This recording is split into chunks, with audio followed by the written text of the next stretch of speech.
Hello, DBTiE family. Welcome to this edition of our production.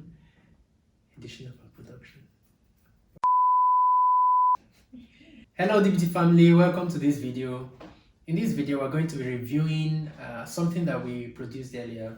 We talked about an artificial turbine system which anybody can implement at home, and we are now here to look at what exactly went on in that video, what processes we applied, and how can you as a student, how can you as a young professional or just an individual, how can you replicate this system? We're also going to evaluate some lapses with the system and how we can cover up those lapses. And with me here today is someone who is very, very knowledgeable in this field. She has vast experience. I won't go into her experience. I will allow her to speak for herself. But her name is Bolu. Welcome, Bolu. And could you tell our listeners, our viewers, a bit about what to expect from you and from this session? Hi everybody, my name is Bolu Samson Akindele. I like you said, I wouldn't call it vast experience. I would call it a bit of experience in energy sector. I did my bachelor's in electrical electronics engineering, and yeah. Then I worked with solar systems, installing solar systems, and just a little bit of experience. So, thank you. All right. Thank you so much, Bolu. It's good to have you here today. Yeah, good to be here too. Yeah, so let's just go deep into, let's just go straight into it. I'll just play the video so we can look at it together, and then you share what you think is going on from there.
Wow. Very interesting solution, I must say. Yeah, it is. In fact, first question I would ask is, so if we take it back a bit, let's see, just before the ending there. Yeah, so we can see that. This energy, this solution is powering quite a number of light bulbs. So what wattage would you say these light bulbs are? Yeah, I wouldn't be able to know from the video. But at least 60 to 100. Yeah. 60. So let's 100, 100, yeah. Basically. Yeah, and I can see 1, 2, 3, 4, 5 by 3. That is 15. I can see 15 of these bulbs.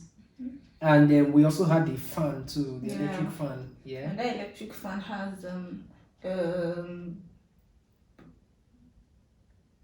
let's see the fan. Okay, yeah, so this is the fan. Yeah. So, and I can see the coil attached to it, to the back of the fan, which should be, I won't be able to guess, but let's say maybe 300 watts. 300 watts. So you have 300 watts plus 100 into 1500. So from the video, from the video is saying about 10 kilowatts, I guess, from the video. I didn't get that. Yeah. I didn't catch that. You can take it back Okay.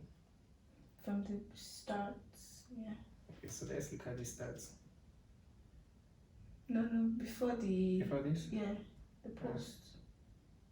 Oh, okay. The Twitter post. Yeah. Yeah. Okay, 10 kilowatts. Is enough. Okay. So, but with the size of the alternator and everything here, it's not maybe more than 5 kilowatts. 5 kilowatts, yeah? Yeah. Okay. Or 3 kilowatts as the case may be.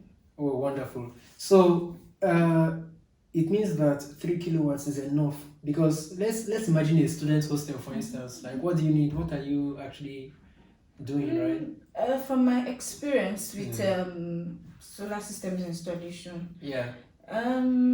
Basically a house, nuclear family, father, mother, maybe 2 children. Apart from heating systems, that's if you want to use hot plate and the rest of that. Sure.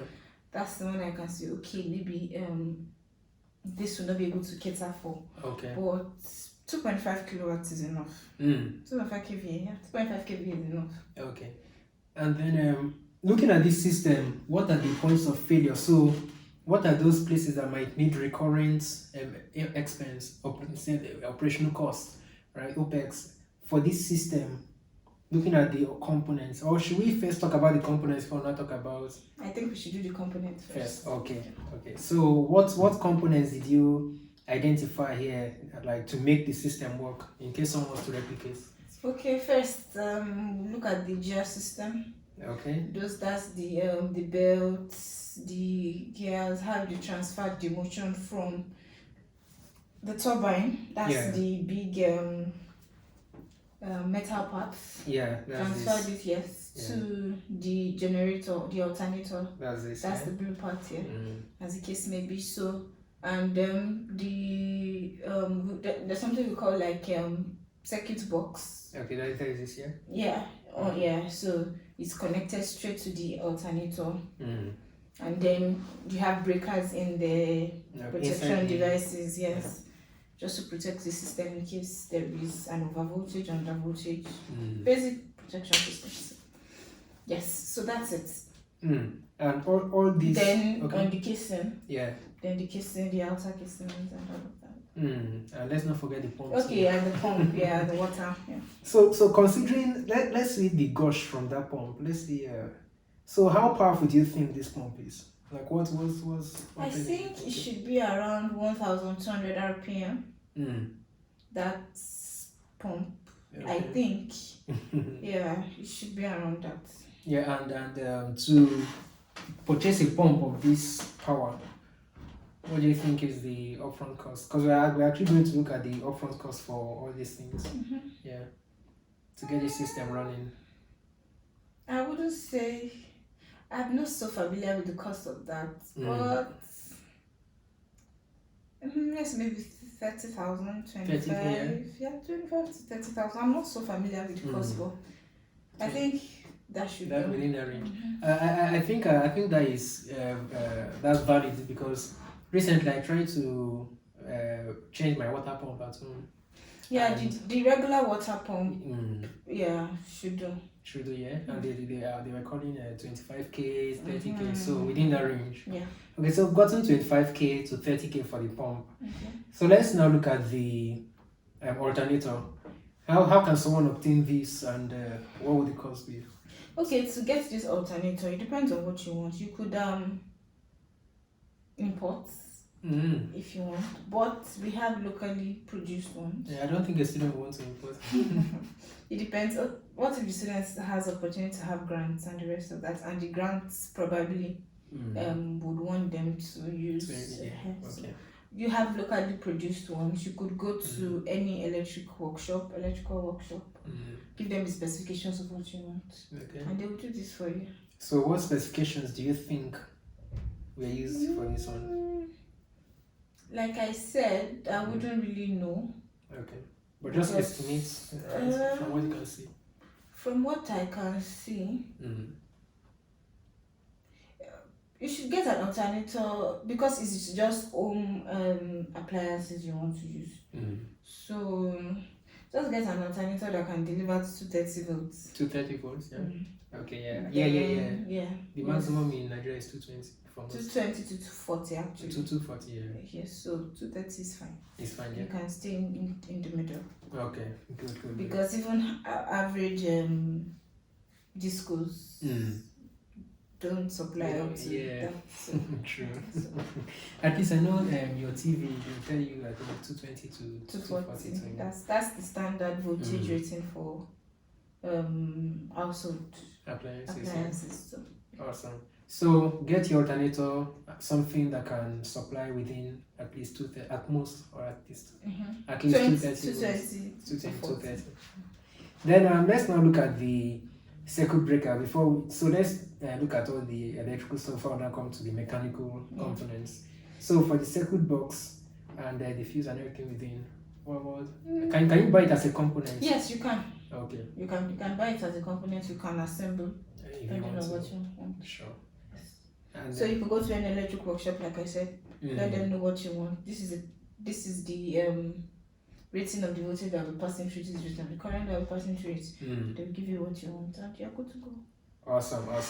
Then the wires, that is piece of cake, yeah? That's one thing I think I have issues with. Okay. Yeah. The wires are not properly protected.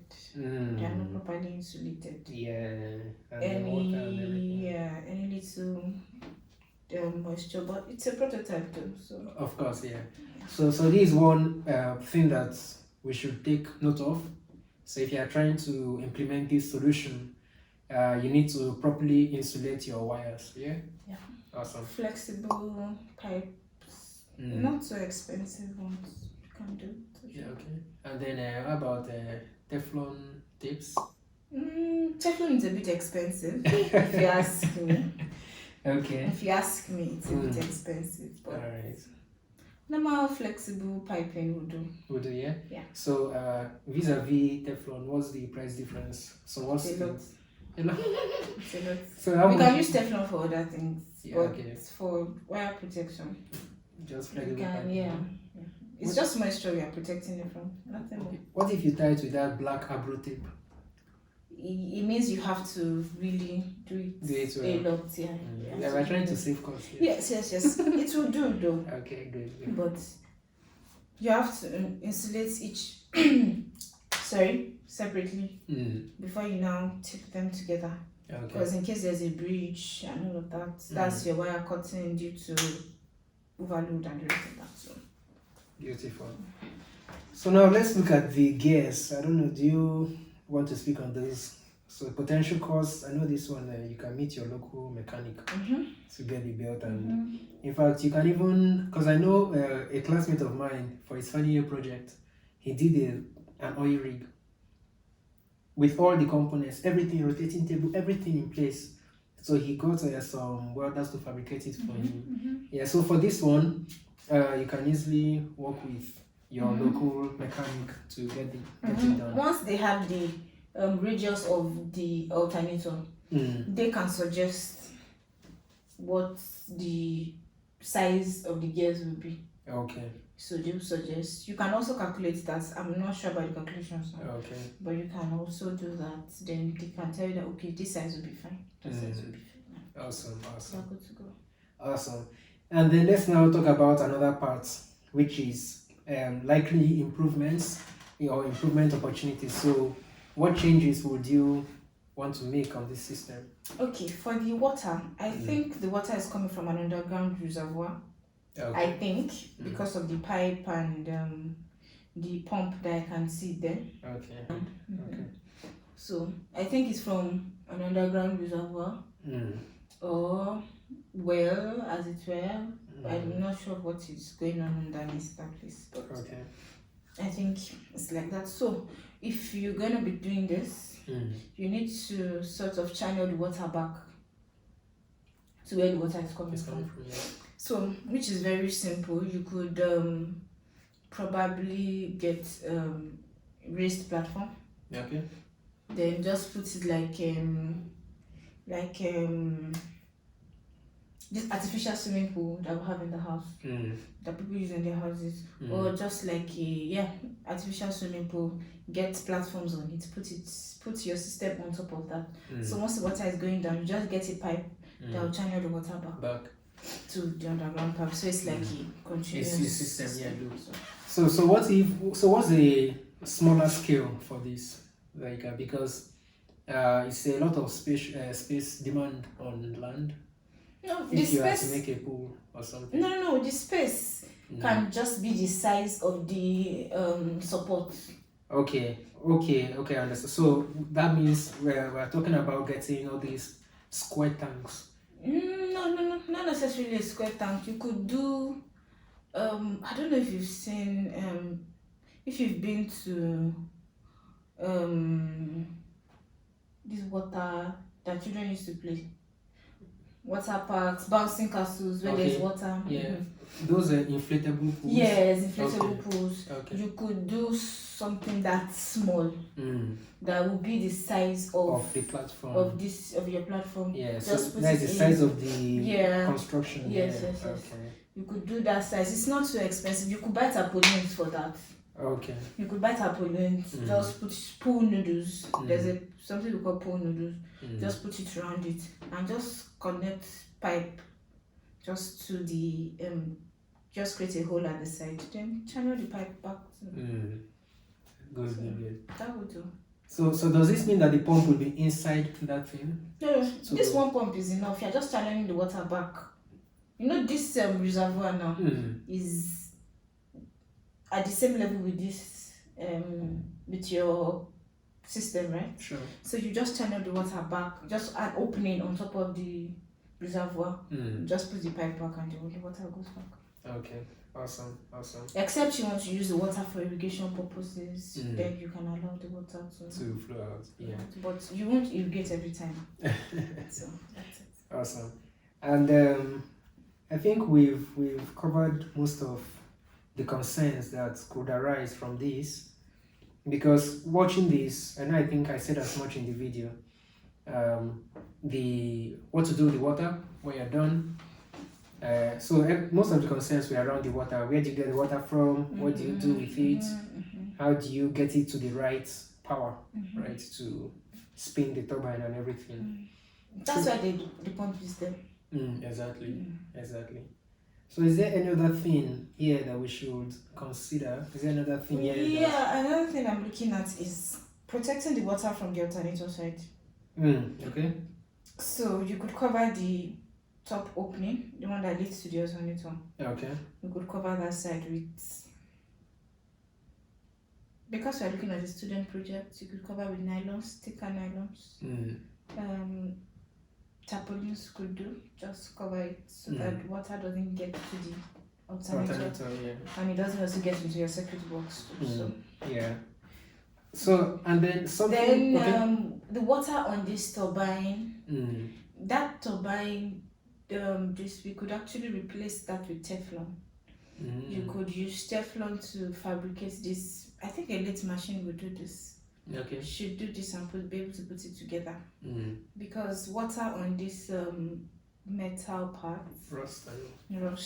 Or you could also protect it with anti-corrosion paints. Okay. Or anti-corrosion substances, as the case may be. Well, for this particular project, remember we initially wanted to talk about OPEX.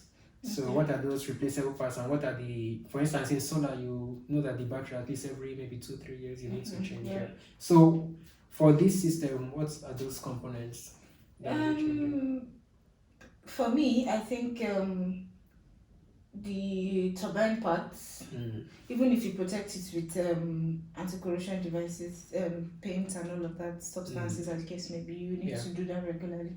Okay. Because the water is every time and all of that. Then the pump, also you might need to probably change maybe after 2 to 3 years. Yeah, sure. Or 4 years, depending on the lifespan, the coil and everything, if it's a proper pump. Yeah. So that's another cost. Then what else? Your alternator is fine. Your alternator can last as long as 3 years, 4 years. Then the casing also, you need to also protect that because it's getting in contact with water a lot, so you also need to protect that. Okay. So what else? That's all. Except if your wires have breaches or something, then you have to probably replace the entire wiring. But that seldomly happens if you use the correct standards and the correct types of wires. Sure. Awesome. And then something else that I was thinking about, storage. Storage. So how, if we were to connect storage systems to this, so that maybe during times of, so that the thing can rest. Your pump will not be. We didn't even talk about the energy source to power the pump. Okay, that was what the guy was doing. Okay. When he was trying to wind the system. Okay. So winding it has created like an RPM for the alternator to start working. So small charges has entered the alternator and has powered the pump. So it's a self-sufficient system, sort of. Yeah, sort of. Sort of, yeah. Except for the cranking part. But it's small work. The cranking is small work. It's small work. If you say so. So is there any storage? Yeah. Yes, we could get batteries. Store. What kind of batteries? Depends on you. I prefer dry cell. Okay. Lithium-ion batteries. Lead acid batteries now are becoming, the technology around it is getting improved. Yeah. So if you could afford that, fine. So what are the costs to this? Potential costs? Okay, potential batteries are expensive. The exchange rate is not helping because it has to be imported. Okay. At least that one you just have to import them. I know there are some people that recycle batteries. They take out the entire components, refurbish them, and they get to work at least for some time before it eventually backs up. Exactly. So because we are looking at a student sustainable system, you could get that, but it's not something that would last. Okay, but you could get your batteries. Let's say the last time I got one for a home system was around 150,000. Yeah. What's the capacity? Expensive. I think that was 200 AH. Okay. 12 volts. Sure. 200 AH. 12 volts. That's what car batteries use, right? Yeah. Okay. 12 volts. Wow. Yeah. So you can get car batteries too. Yes, but they are not deep cycle batteries. Because car batteries, you only need it just to crank your engines and then exactly. Yeah. So you're not going to use it for a very long time, but this one you need to use them for a very long time. And another thing is, if you get to charge your batteries, you need to get like an inverter sort of that would convert the DC inside the batteries to AC. That one's not so expensive. You could get the small ones which can do. Yeah. Okay. So it's up to you to use your own ingenuity and see how you can manipulate this is the flow, this is the process. So the system can work without a battery. It's just that you always need your water to flow, yeah. And then once you've cranked your crankshaft, the gear and everything, the belt, you started the alternator, you're good to go. Keep running. But for sustainability, because that is a big conversation, yeah. So sustainability concerns around this. We've talked about the water. We've also talked about the energy storage. Energy storage is actually a very big conversation into this. So there's so much innovation coming up around energy storage. But I think with this, having dissected it this far and this much, anybody, even without proper knowledge of the systems of electrical engineering, should be able to, do something on this. Yeah. At least with help and proper assistance, proper guidance. Yeah. Good. So with 100K, can someone develop this? Cutting costs here and there. Let's say we expand it to 150. 150, yeah? Yeah. Okay. So okay. Okay. Awesome. Thank you so much for joining us on this. Thank you so much, Mrs. Bolu. Yeah, thank you for having me. Thank you. So, all right, I'll be looking forward to what you do, and I expect in the comment section to Yes. see your ideas, your suggestions. Yeah. So, And if you also have probably things that you think we didn't say right, yeah. we didn't do right, you could also let us know in the comment section. Awesome. Thank you, and looking forward to that. See you in the next one.